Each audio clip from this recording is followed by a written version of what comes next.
Married లైఫ్‌లో అంటే వైవాహిక జీవితంలో సమానత్వ భావనను కొన్ని అంశాలకు మాత్రమే వర్తింపజేయడం అనేది కరెక్ట్ పద్ధతి కాదని చెప్పేసి బాంబే కోర్టు అయితే అభిప్రాయపడింది. భార్యాభర్తలు ఇద్దరూ సంపాదిస్తున్నప్పుడు భార్యాభర్తలు ఇద్దరూ కూడా కుటుంబ ఖర్చులను అంటే ఇంటి ఖర్చులను, ఆ తర్వాత పిల్లలకు సంబంధించిన ఖర్చులను, చదువులకు సంబంధించినటువంటి ఖర్చులు ఇద్దరూ సమానంగా భరించాలని చెప్పేసి అయితే హైకోర్టు అయితే తీర్పు ఇవ్వడం జరిగింది. అయితే ఒక మహిళ కుటుంబ వివాదాల కారణంగా తన కొడుకుతోటి భర్తకు దూరంగా ఉంటుంది.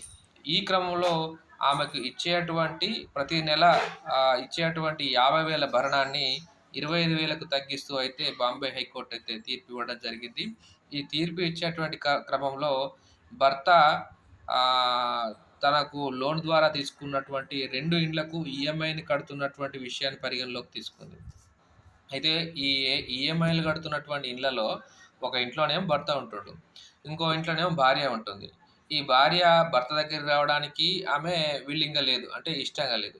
దాంతో పాటు ఏదైతే ఈఎంఐ కడుతున్నటువంటి ఇంట్లో నుంచి వెళ్ళిపోవడానికి గానీ, ఆ తర్వాత ఆ ఇల్లు అమ్మడానికి గానీ ఆమె సహకరించకపోవడం, ఇవన్నీ విషయాలను పరిగణలోకి తీసుకొనైతే కోర్టు ఆమెకిచ్చేటువంటి భరణాన్ని తగ్గించడం జరిగింది.